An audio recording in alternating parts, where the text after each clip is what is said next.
Argentina. Llegan para hablar acerca de la perspectiva de SEO. 5 estrategias de negocios para superar la crisis en este panel en el que pues el día de hoy lo va a moderar Darío Shillman, Country Manager de VTEX para Argentina, Bolivia, Uruguay y Paraguay, en el cual pues van a hablar sobre cómo enfrentar los retos, estos retos que trae la nueva era post-COVID-19 para el consumo masivo, pero con un foco en lograr la continuidad de negocios en forma rentable, sustentable y centrada en los clientes. En este panel que Darío va a moderar, lo acompañan también desde Argentina Sebastián Sazón, presidente y CEO de Arredo, Mariano Tordó, director de e-commerce y marketing de Pharmacity, y Alberto Calvo, managing director de Netshoes. Así que adelante, ¿cuál es la perspectiva de los CEOs? ¿Me escuchas, Darío? Buenos días. Buenos días, Scarlett. Gracias por el pase. Gracias a todos por continuar online con nosotros. Bienvenidos. Bueno, primero, dado que tenemos audiencia de toda Latinoamérica, les voy a pedir a cada uno de nuestros panelistas del día de hoy que brevemente cuenten un poquito de sus empresas para aquellos que no nos conocen. Así que, Mariano, empiezo contigo. Te cedo la palabra. Contanos un poquito de Pharmacity, por favor.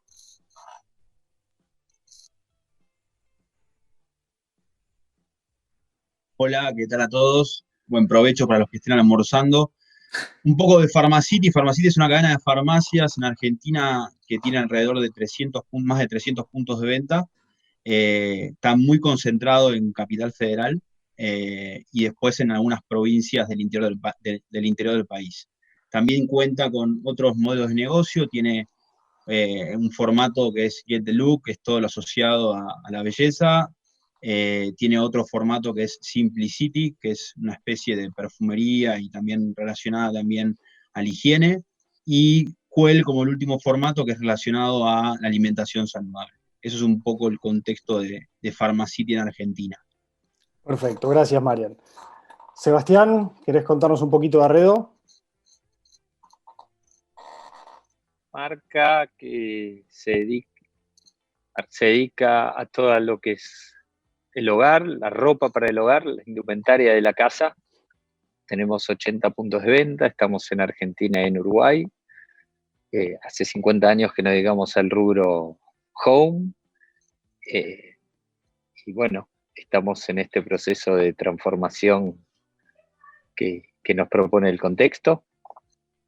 Y iremos transitándolo y aprendiendo y caminando para adelante. Bien, perfecto. Gracias, Sebastián. Bueno, Beto Alberto Calvo, CEO de Netshoes, Dexter y Stock Center Argentina, y aparte también presidente de la Cámara Argentina de Comercio. Un gustazo, Beto, que nos puedas acompañar el día de hoy. Contanos un poquito, por favor, también de tu lado. Gracias, Darío. Gracias, Scarlett. Bueno, soy Beto Calvo, como bien dijiste. Soy gerente general de lo que es el Grupo Dabra, que es el retail más grande de artículos deportivos en Argentina. Eso involucra distintos banners. Uno es Dexter, otro es Move, otro Stock Center y otro Netshoes. Netshoes es un pure player, es solamente online. Los otros 3 banners cuentan con 120 puntos de venta y tienen tanto un negocio físico, obviamente, como sus banners online. Perfecto, gracias. Bueno, gracias, Beto. Para empezar, Marian, a ver, creo que acá todos estamos escribiendo la realidad día a día, ¿no? A medida que vamos transitando este contexto y esta nueva normalidad que todavía no terminamos de entender hacia dónde va, estamos todos aprendiendo y experimentando, ¿no? Y como gran retailer de pharma y beauty que son ustedes, me imagino tenían un montón de iniciativas en el backlog que en este contexto se vieron aceleradas, ¿no? Se vieron quizás disparadas del fondo de la lista de prioridades hacia el inicio, quizás con un time to market mucho más rápido de lo que quizás al principio tenías pensado, ¿no? Entonces, en este contexto, ¿no? donde todo es tan dinámico, tan cambiante, ¿ustedes iniciaron, implementaron, tomaron iniciativas en este contexto para apuntalar, fortalecer el negocio? Sí, tal cual como vos decís. Por un lado, nosotros con la responsabilidad social y sanitaria que tiene la compañía, tuvimos que primero acelerar todo lo que lo que en este nuevo contexto, en esta nueva normalidad, está en relación a la farmacia, ¿no? En estas restricciones para poder salir del domicilio y en la normativa en Argentina, que es bastante restrictiva en términos de farmacia, fue el primer eje de abordaje de iniciativas, que algunas ya estaban en medio en curso, las estábamos explorando, pero algunas las tuvimos que acelerar y lanzar de cero en tiempo récord. En 2 semanas lanzamos más o menos 4 iniciativas en paralelo. Una es la reserva de medicamentos, y donde podés chequear también la disponibilidad de los medicamentos en todas nuestras farmacias, cosa de que cualquier persona que se veía obligada a salir del domicilio por alguna razón a la farmacia sean más responsables y precisas, y no hagamos una salida de nuestros hogares en el contexto con el que arrancamos hiperrestrictivo en vano. Después, en paralelo, algo que tampoco estaba, y menos formalmente establecido, el envío de medicamentos a domicilio, ¿no? Que se complementa con esta iniciativa inicial. Lanzamos justamente un formulario web en donde vos podés cargar las recetas y todo lo que fuimos aprendiendo día a día para poder lograr acercar los medicamentos al domicilio de los pacientes, o lo que, no solamente los medicamentos, sino también otro tipo de productos que son relacionados a la farmacia o de insumos críticos también en este contexto. También en paralelo con el call center, cosas que antes estaban medio apagándose, lanzamos una línea exclusiva porque con esta nueva normalidad, la pirámide poblacional a la cual acercamos las soluciones digitales no siempre es bienvenida por todos los consumidores. Entonces también lanzamos esta línea telefónica para poder asistir específicamente a un segmento que justamente está más lejano a la tecnología mientras lo vamos asistiendo y ayudando. También así en el contexto, y no para de lleno en la farmacia, turnados de vacunaciones. En Argentina, cuando abrieron en primera instancia los bancos, fue un caos con todos los jubilados que se lanzaron a la calle. Entonces nosotros, anticipándonos a eso, armamos también una herramienta digital para poder turnar las salidas de los jubilados y los mayores, los más riesgosos en este contexto, para que puedan de vuelta ir en un momento preciso a aplicarse las vacunas. Y después en la otra vertiente, que eso es, lo anterior es un poco entre sostener negocio y la responsabilidad social que tenemos de acercar los medicamentos a la población, también tenemos que sostener el negocio, ¿no? Y ahí es donde lanzamos otras 2 iniciativas ya más asociadas a lo transaccional específicamente, que fue, bueno, el e-commerce obviamente se aceleró en todos los aspectos, en la demanda, crecimos a un 70% versus la normalidad anterior, o sea, contra el mismo periodo o el mismo mes anterior, y eso quedó y está sostenido en el tiempo. Entonces, de alguna manera, hay más demanda de lo que del servicio que podemos garantizar, y esto nos pasa a nosotros y le pasa a todos. Y en ese sentido, lo que tuvimos que acelerar rápidamente, que no teníamos todavía desarrollado, fue la preparación en tienda de pedidos. Hoy nosotros trabajamos todos centralizados desde un centro de distribución, y de esta manera nos vimos obligados a capilarizar la demanda que venía llegando de pedidos y distribuirla en todos los locales que tenemos. Que obviamente ese fue nuestro core, es el core de nuestro negocio, que es la capilaridad que tenemos. Entonces, en ese sentido, lanzamos y aceleramos en 3 semanas la preparación en tienda, y ya en todas las tiendas estamos preparando, en el grupo total de las tiendas, más o menos 300 pedidos por día. Entonces, eso pasó, algo que era un proyecto que antes iba para nosotros durar cerca de 3 meses, lo hicimos en 3 semanas, con todos los equipos abocados para ir a ganar algo de share en este contexto que obviamente se había afectado por el poco tráfico en las farmacias. Y después con el resto de los formatos lo mismo, ¿no? Tuvimos que acelerar rápidamente el desarrollo del e-commerce de uno de los formatos que fue el más afectado en este contexto, que es el formato Get the Look, el de beauty específicamente, que por las regulaciones de Argentina estuvo restringido y cerrado y de hecho sigue un poquito restringido todavía. Entonces estamos acelerando, y la idea es que en una semana y media salgamos ya con el e-commerce con el primer MVP. De alguna manera, en un mes lanzamos casi 4 MVPs de algo que para la normalidad anterior eran proyectos para una compañía de la envergadura como Pharmacity, que nos llevaba cerca de 6 meses, por ejemplo. Así que de alguna manera eso fue cómo nos movimos en este contexto. Estás trabajando poco entonces, me parece. Sí, tal cual. Bien, un poco tomando lo que dice Mariana, y para poner contexto a nuestra audiencia, que es de toda Latinoamérica, las restricciones sanitarias en Argentina fueron muy severas. Desde aproximadamente el 12 de marzo estamos en un lockout casi total. De hecho, fuimos uno de los pocos países que incluso cerró los bancos por un periodo determinado. Todos los shopping centers siguen cerrados, los locales comerciales no esenciales como farmacias y supermercados estuvieron cerrados durante más de casi 2 meses. Entonces, el aislamiento social fue muy estricto. ¿sí? Y muy severo en todo el país. Entonces, las compañías ciertamente tuvieron que ser muy creativas, ¿no? para mantenerse operando en este contexto y bien lo manifestaba Mariano, ¿no? Cómo la aceleración de procesos y proyectos se transformó en la realidad del día a día, ¿no? Estas jornadas a veces sin horario, ¿no? Y en ese contexto de lockout, Sebastián, te quería preguntar, ¿no? Ustedes con más de 50 sucursales y siendo un retail tradicional y ciertamente no estando en los rubros esenciales, ¿no? Porque lo que es moda junto con el rubro de Alberto, de Beto, todo lo que es moda y fashion no está dentro de la categoría de rubros esenciales. ¿Cómo trabajaron el activo de la fuerza comercial, ¿no? En este contexto donde tenías o tuviste durante más de 2 meses todos tus locales cerrados, ¿no? 80 locales, mercadería, vendedores que estaban habituados a trabajar en el off y de repente se vieron con su espacio de trabajo cerrado, ¿no? ¿Cómo se reconvirtieron Sí. o cómo hicieron para adaptarse a ese contexto? Bueno, estamos en el proceso de reconvertirnos, y creo que va a ser un proceso largo para todos, ¿no? Vamos a estar en un proceso de permanente reconversión a medida que el contexto nos vaya proponiendo los diferentes cambios. Pero desde el momento que tuvimos que cerrar absolutamente todos los locales, la primera preocupación que nos surgió fue cómo poder seguir manteniendo de alguna manera el vínculo con todo el ecosistema que interactuaba con Arredo, clientes, vecinos, todas personas que pasaban o que entraban a un Arredo.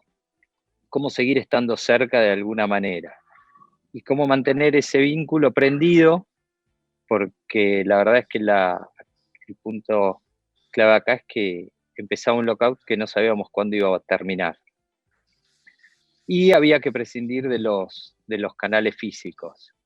Entonces acá, en este aprendizaje permanente, tratamos de unir 2 puntos. Uno fue el tecnológico, que era una fuerza importante, y el otro, el histórico, una gran fuerza nuestra, o fortaleza nuestra, que tenía que ver con nuestros anfitriones de experiencia, que nuestros anfitriones de experiencia es la refundación del vendedor, ¿no? O sea, el vendedor 4.0 en Arredo es un anfitrión de experiencia Arredo. Y ahí el objetivo fue cómo acercarnos con nuestros anfitriones y el ecosistema a través de lo virtual y lo digital para poder seguir estando cerca. Y algo que a nosotros históricamente, desde que comenzamos nuestro camino digital y de venta por e-commerce, nos preocupaba y nos ocupaba mucho, ¿no? Como algo muy disruptivo, que era cómo transmitir el alma de una marca a través de lo digital. Cómo poder hacerle sentir a la persona o a las personas que están del otro lado eso que en el mundo físico uno aprendió a transmitirle durante tantos años. Y que Todo un desafío, ¿no? Un desafío enorme, que todavía las respuestas no están, y uno lo va descubriendo y va explorando permanentemente y se va equivocando y va corrigiendo, pero me parece que es un objetivo que todas las marcas que venimos del mundo físico, por lo menos, y las que nacen del mundo digital también, deberían tener como parte de su norte importante, ¿no? Transmitir ese alma donde el otro recibe mucho más que un producto y donde el vínculo se fortalece de una manera que va más allá de los contextos. Así fue que entre las herramientas digitales, el carrito compartido de Vitex, y todos los anfitriones de experiencia, empezamos a capacitar y a sumar una parte importante de nuestra fuerza de venta a todo lo que tenía que ver con el contacto con el cliente. Empezamos a hacer algo, a ver, convengamos que todos estamos aprendiendo durante el vuelo, entonces comenzamos con todo el camino del personal shopper, telefónico, también a través de la página, ayudando y estando muy cerca del seguimiento de los pedidos, como decía Marian, en un contexto donde todo colapsó, por lo menos en un inicio, ¿no? Todo se transformó en un gran embudo para poder seguir sosteniendo estándares y nos desvelaba poder solucionarlo, pero primero estar cerca. y ahí, en esa cercanía, poder solucionar todo ese colapso inicial del canal. También el tema de preguntar y empatizar con el cliente, qué es lo que estaba sintiendo, qué es lo que estaba necesitando, qué es lo que le estaba pasando, y ahí la encuesta deja de ser algo más frío y empieza a ser algo más caliente, más cercano, en ese espacio de empatía, y decir, bueno, yo como marca necesito poder saber y percibir y empatizar con lo que le está pasando al otro, desde su necesidad, desde su emocionalidad, desde su capacidad económica para consumir. Y una herramienta ahí importante tuvo que ver con la transparencia, tiene que ver con poder blanquear y jugar limpio y decir, mira, todo esto, toda esta es mi intención, estoy construyendo el camino para poder lograrla. Soy transparente con el otro en que en muchas cosas voy a fallar y voy a tratar de corregir lo antes posible y lo mejor posible. Pero es una de las primeras, por lo menos que a mí me toca transitar, una de las primeras experiencias donde uno va aprendiendo con el cliente a la par. Y tiene que escucharlo mucho y tiene que retroalimentarse. Y el cliente empieza a empatizar con eso y se siente protagonista de ayudar a una marca a poder aprender lo que tiene que hacer y cómo lo tiene que hacer. Ni hablar.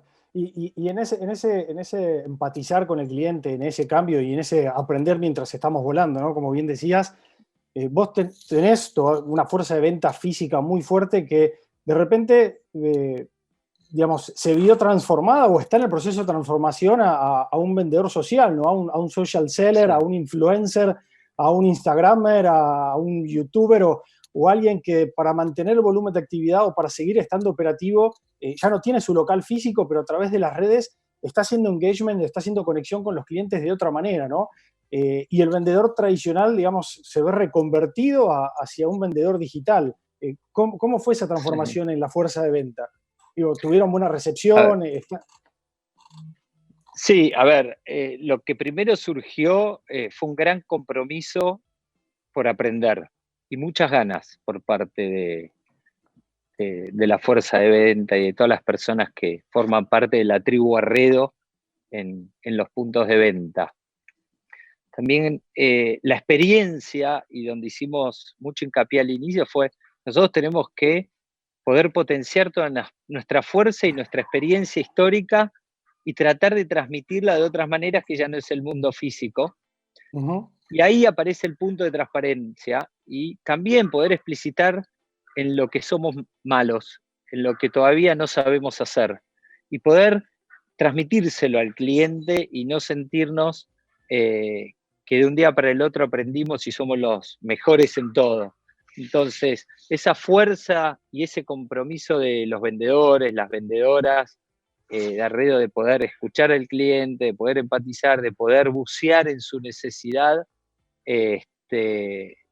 sigue vivo, por la plataforma que sea, sigue vivo. Y después hay un aprendizaje enorme de estar en contacto con la tecnología, de no poder estar en el vivo, de no poder mirar a la cara o mirar a los ojos, de no poder percibir los movimientos, ¿no? Los olores del otro, las ganas, la intención esa que se transmite en el aire. Perfecto. Te diría que el compromiso de la gente, y ahí creo que se puede mezclar con todo, ¿no? Inclusive con el compromiso que tuvo la sociedad con la cuarentena, es decir, nos quedamos en casa para cuidarnos entre todos, ese compromiso también se transmite en aprender y poder llegar al otro a través de estos nuevos canales y nuevas plataformas. Ni hablar. Bien, gracias, Sebas. Bueno, y Beto, ¿cómo lo ves vos desde Netshoes, que como bien decías es un pure player, y después de Dexter, Dabra y Stock Center con una red muy fuerte de locales físicos? ¿Cómo fue este cambio, ¿no? de la fuerza comercial? ¿Cómo están llevando esta nueva normalidad a la que estábamos todos transitando?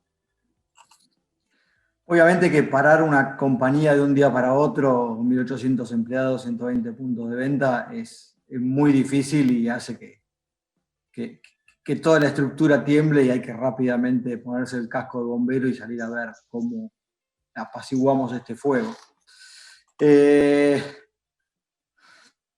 un jefe una vez hace muchos años que me dejó una frase que apliqué acá, y él decía: nunca tenés que desaprovechar una buena crisis. Uh-huh. Y eso me volvió, porque decía que cuando viene una crisis uno puede tirar todo por la ventana y rehacerlo de nuevo. Es una gran oportunidad. Ni hablar. Que en condiciones normales de negocio a veces sería muy difícil generar algunos cambios, porque va bien o se generan porque se destruyó, pero la crisis te da una razón como para replantear todo. Así que un poco, digamos, saliendo del shock inicial, nos pusimos a trabajar en eso. Creo que fue importante entender el rol que la tecnología juega en esta situación. Hay unos estudios ahí que dicen que o sea, si no estuviésemos en esta época de hiperconectividad, esto hubiese sido bastante diferente. Donde, por lo menos en Argentina, creo que son el 70% de la gente dice que lo que más extraña en este aislamiento es el contacto físico con amigos y con familia. Y 2 de cada 3 personas dirían que les hubiese sido imposible cumplir con el aislamiento si no hubiesen tenido la tecnología. La tecnología que nos permitió no solo relacionarnos, sino trabajar, poder estar compartiendo hoy estas experiencias y demás, aprender, hacer cursos o seguir con las clases de la escuela, compartir noticias, incluso actividades de fitness, hacer gimnasia. Antes era impensado, hoy nos ponemos frente a una pantalla y podemos hacer ejercicio. Y obviamente la revolución en el tema de las compras, cómo accedo a bienes y servicios si no puedo salir, y ahí aparece el e-commerce con una gran oportunidad y una gran responsabilidad también, en ese sentido. Y en el sentido de la responsabilidad, digamos, lo que asumimos desde Nexus y Dexter y demás, nuestro ADN siempre tenía que ver con el servicio. Es decir, cómo mantenemos el servicio vivo en este momento, primero con 40 y pico de días sin poder entregar un producto, ¿no? Gente que quería comprar pero no se lo podíamos entregar, entonces también del lado de la comunicación, y obviamente una vez que se empezó a flexibilizar eso, cómo responder al servicio de todos los que habían comprado y tenían su pedido ahí esperando, y todos los que se volcaron a comprar masivamente esperando que el producto les llegue rápido. Y ahí una oportunidad que vimos fue, por un lado, teníamos un gran equipo, pero ocioso, porque los vendedores de 120 puntos de venta, digamos, que estaban ahí, podían incorporarse. Entonces, sumamos mucha de esa gente a nuestro call center para poder tener ida y vuelta con los consumidores y mantener una velocidad de respuesta. Un desafío porque hubo que entrenarlos y más en algo que por ahí ellos nunca hubiesen pensado que estaban o que hubiesen tenido esa oportunidad. Implementamos también, y estamos en ese proceso con social selling. Gracias Darío ahí por el empuje, ahí abrirnos los ojos a esa oportunidad. Faltaba más. Estamos poniendo eso en marcha con mucha expectativa, capacitando a la gente, pero usando esa fuerza de ventas como para que expandan nuestra propuesta en canales que antes no teníamos. Lo que vimos también como oportunidades, normalmente y en todas las compañías, existe esa división entre el online y el offline. Uh-huh. Y acá lo que estamos haciendo es trayendo gente del offline, trabajando al online, y empiezan a descubrir no solo las bondades, sino también la complejidad que hay y entender un montón de cosas de por qué se hacen. Entonces, esto está creando puentes internos que espero que ayuden muchísimo a la integración de la compañía. Y un punto más que tiene que ver con lo estratégico. Obviamente, cuando empezó todo esto, había que ponerse el casco de bombero y salir a apagar incendios. Y hablábamos siempre del minuto a minuto, del hora a hora, y eran decisiones que había que tomar en el momento. Y por otro lado, como líderes tenemos que pensar, bueno, en el día después. Y era muy difícil que las cabezas que estaban pensando en resolver el problema del momento estén pensando en el día después. Yo decía, es muy difícil estar en el Titanic tratando de sacar agua y planificar las próximas vacaciones a la vez.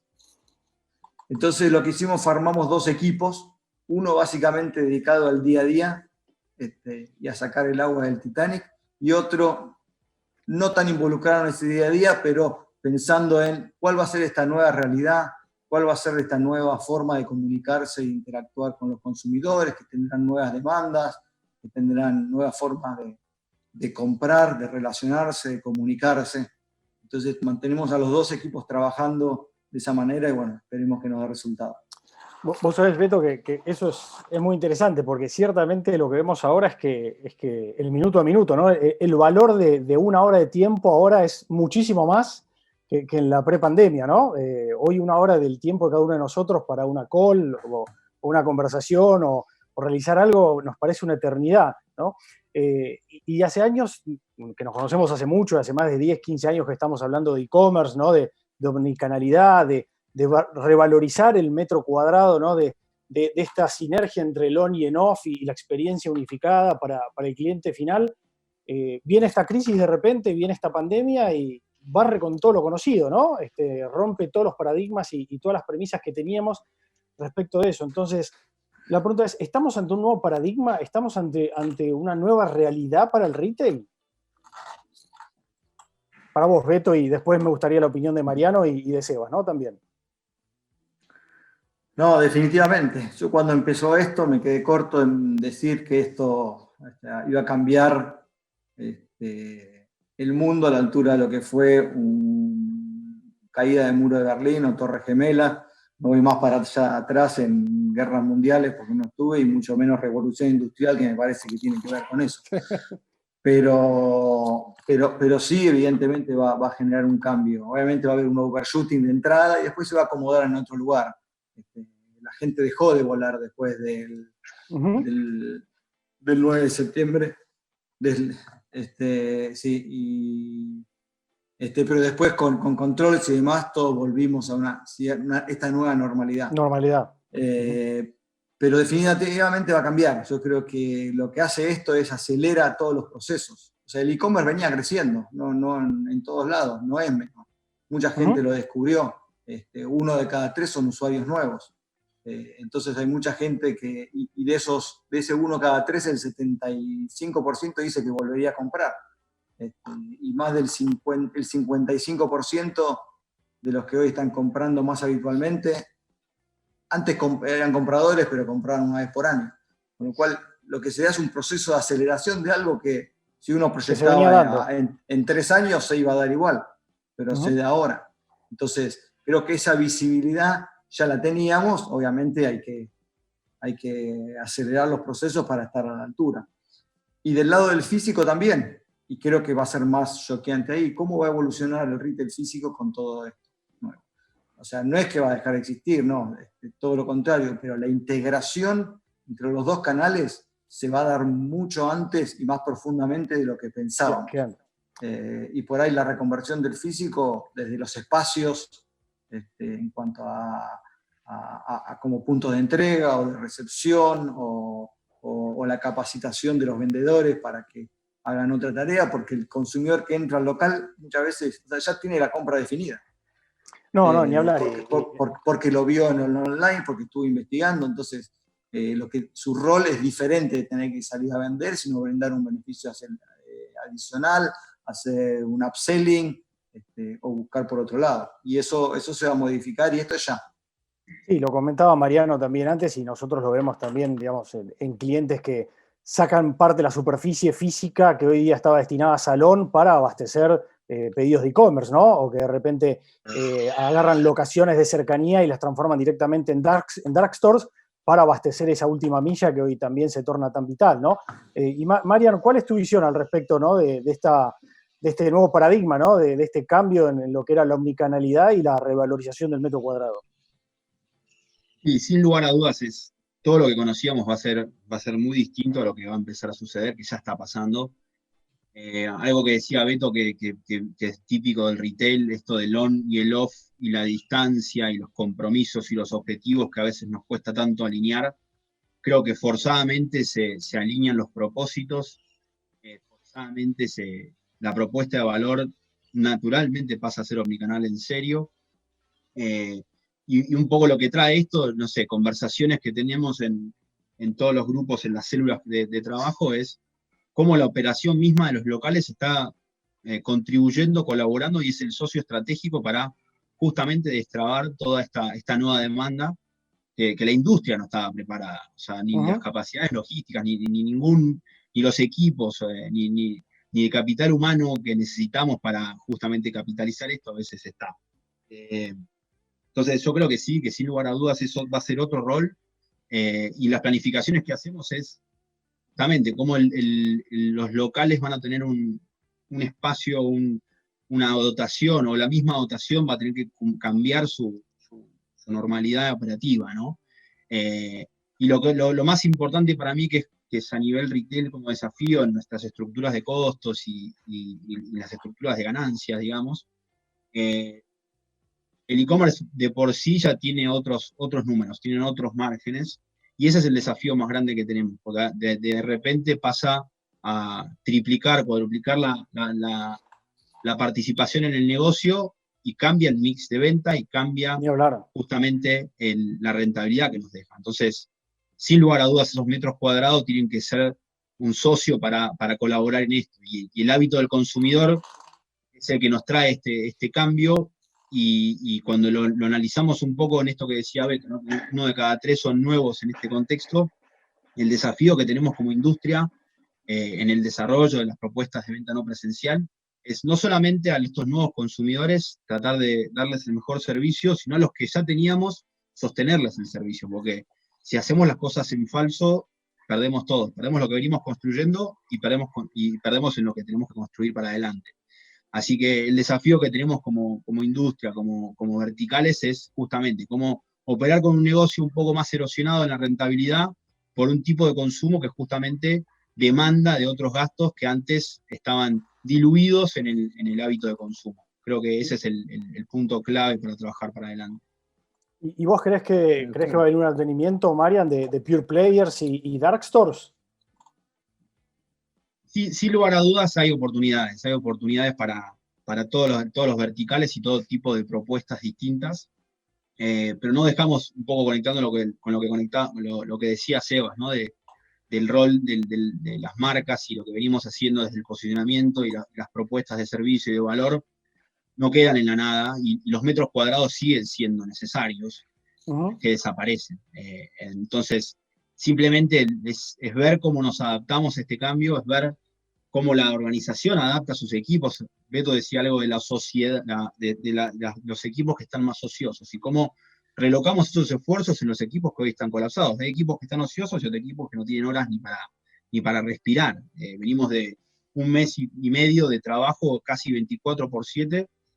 Bueno, ¿qué pasa? ¿Cómo empezás a equilibrar las estructuras en ese contexto, ¿no? Entonces, yo creo que va por ese lado. Espacio va a haber para muchos players, sin lugar a dudas se acelera la competencia. Por eso también, en un contexto de crisis y de recesión, a veces hay que pensar justamente en este desafío que tenemos por delante, y lo que tenemos que invertir hoy para justamente afrontarnos y prepararnos a esta nueva competencia, que por lo menos en el físico y en una cadena como un Pharmacity, que es líder, en el online justamente hay otras fronteras que son más fáciles de romper. Bueno, ahí es donde está la estrategia que tenemos que montar rápidamente en esta carrera para movernos, ¿no? Perfecto. Y Sebas, te quería preguntar, vos sos retailer de toda la vida, ¿no? Y Arredo es una empresa con mucha impronta digital, que hace años viene trabajando en el canal digital, haciendo mucho hincapié, mucho foco, impulsándolo, y de hecho con un share de ventas muy bueno respecto del total del negocio, ¿no? Pero ¿qué dirías vos en tu rol de dueño, de empresario, emprendedor, de empresa argentina, digamos, y no de corporación, ¿no? Sino de empresario familiar? ¿Qué le dirías a aquellas empresas que aún no han iniciado esa transformación digital o que todavía ven al e-commerce como algo secundario, ¿no? Como algo que no, bueno, está ahí, pero no le prestan mucha atención, ¿no? ¿Qué les dirías hoy, ya con el diario del lunes, ¿no?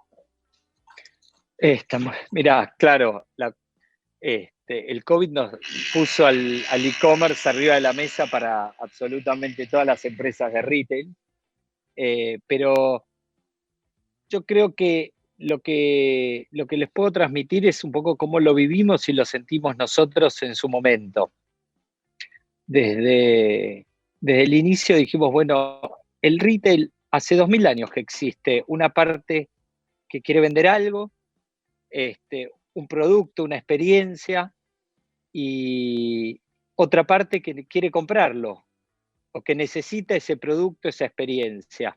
Y todo el tiempo, los que estábamos en el juego fuimos buscando cómo eliminar fricciones, ¿no? Y cómo hacer de esa conjunción de las dos partes lo mejor posible, el mejor punto de encuentro posible. Y ahí en el e-commerce, para los que venimos del retail tradicional, creo que encontramos el nuevo o el nuevo espacio para eliminar fricciones y para encontrar el camino de cómo hacer algo sustentable en el mundo del comercio, ¿no? Sustentable, más rápido, mejor, más satisfactorio, con más felicidad a ambas partes. Yo lo que les puedo, o por lo menos nuestra experiencia, lo que les puedo transmitir es nuestra experiencia, no creo que pueda recomendar mucho, es vivir el cambio como algo que es permanente en el mundo de la venta, en el mundo del retail, y sponsorearlo para los dueños o los CEOs de la compañía, sponsorearlo políticamente al máximo posible, involucrarse, aprender con el canal, porque también es muy importante para un dueño, para un CEO que viene del retail tradicional, apretar el acelerador en un canal que uno no sabe. Y es un nuevo rol. Uno está seteado y a uno le enseñaron a ser el que más sabe para dirigir algo. Y en el e-commerce nos transformamos en, no sabemos de esto, igual lo tenemos que tratar de liderar. Y entonces nuestro rol es sponsorearlo y es aprender a la velocidad que avanza y generar la mayor autonomía posible de las personas o de los equipos que van llevando la operación y los proyectos adelante. Para todos los que nos gusta aprender, el aprendizaje es algo fascinante, no importa de qué lado caiga la moneda después. Vamos a tener que aprender todo, el P&L se da vuelta, como decía Marian, el negocio cambia todo, pero el camino del aprendizaje ese va a ser muy enriquecedor. La experiencia, como me dijeron hace poco, es una experiencia que vamos a vivir y que nunca lo hubiésemos elegido. O sea, es tan transformadora que nunca hubiésemos elegido vivir una experiencia así para salir diferentes como marcas. Entonces la tenemos que aprovechar desde ese punto. Pero lo más importante es sponsorearlo internamente al máximo posible y posicionarse en aprender, en que de esto tenemos mucho por aprender. Perfecto, Sebas. Creo que no lo podía haber descrito mejor, así que muchas gracias. No. Scarlett, creo que pasamos a Slido con preguntas de la audiencia. Sí, vamos con una pregunta para Mariano Tordó. ¿Qué consejo darías a una farmacéutica en México? Está en proceso de conversión digital y con los primeros pasos de su e-commerce en formato B2B. Muy buena pregunta. Bueno, el primer punto creo que para que un proyecto de esta envergadura, una compañía tradicional o de un retail de brick, digamos, pueda crecer y pueda dar un salto distinto, es que realmente arranque integrado en la organización. Hasta ahora, de todos los proyectos que vi que nacieron luchando contra justamente el negocio tradicional, son los que más les cuesta despegar. Cuando los proyectos arrancan con el compromiso, con los objetivos integrados, con el apoyo de la operación, con el apoyo del CEO, como decía Sebas, sponsoreando justamente toda esta nueva normalidad, perdón, este nuevo desafío que tenemos de algo desconocido, de algo que ni siquiera cualquier vertical se comporta igual y todos tienen una aceleración distinta. Lo más importante es que de raíz nazca como parte de la compañía y no como una especie de spin-off de la misma. Es lo que más cuesta integrar porque nos perdemos justamente la potencia que tiene la compañía, la marca que se genera, etc. Así que creo que lo primero es eso, y obviamente que traer talento que tenga recorrido, que tenga experiencia, porque por lo general son prácticas que no son muy conocidas o necesitamos a veces de personas que tienen otra forma de abordar los proyectos, otra agilidad, otro tipo de talento que a veces en el tradicional no opera de la misma manera, otros tiempos mismos. Creo que va por ahí el consejo. Vale, muchísimas gracias. A ver, Sebastián o Alberto, quien quiera contestar. El e-commerce explotó en volúmenes durante esta pandemia. ¿Consideran que es algo temporal? Aparte de si recomiendan surtir todos los puntos de venta disponibles o desde un almacén centralizado, ¿qué dirían? Beto, Sin vos. dudas. Gracias, Eva.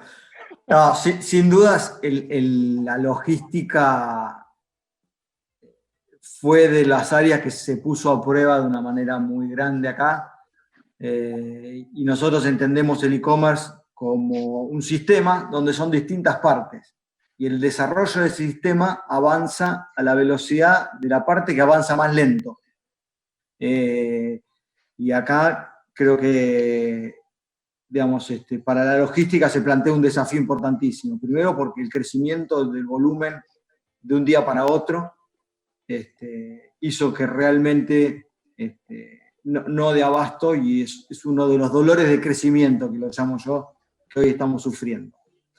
Por eso es el desafío de mantener el servicio que yo mencioné es clave acá, desde toda la cadena, y la logística está tratando de hacer un catch-up con eso. Obviamente, la logística, entendiendo, digamos, necesita inversión, infraestructura y demás, que son movimientos, digamos, que tardan mucho en hacerse para pasar a otra escala. Y cuando acá pasó, digamos, 300% de un día para otro, es difícil sostenerlo.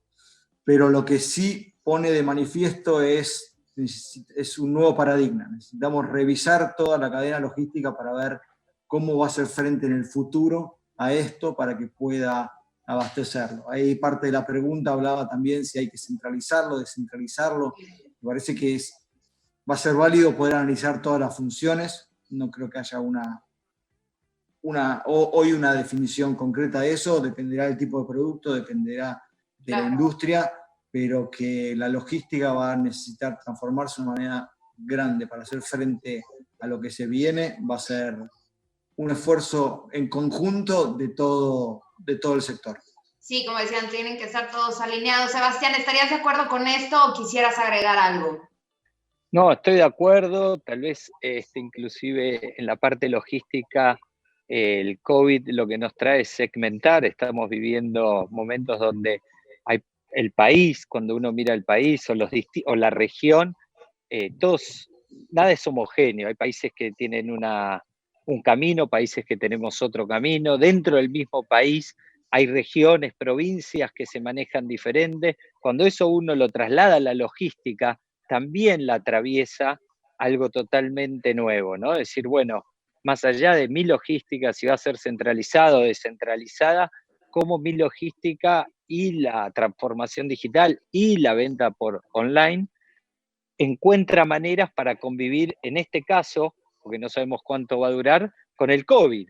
Entonces, claro, el significado de la logística en una zona que está más cerrada que otra es diferente que antes, ¿no? Donde antes todo a nivel regional o a nivel país tenía como las mismas reglas.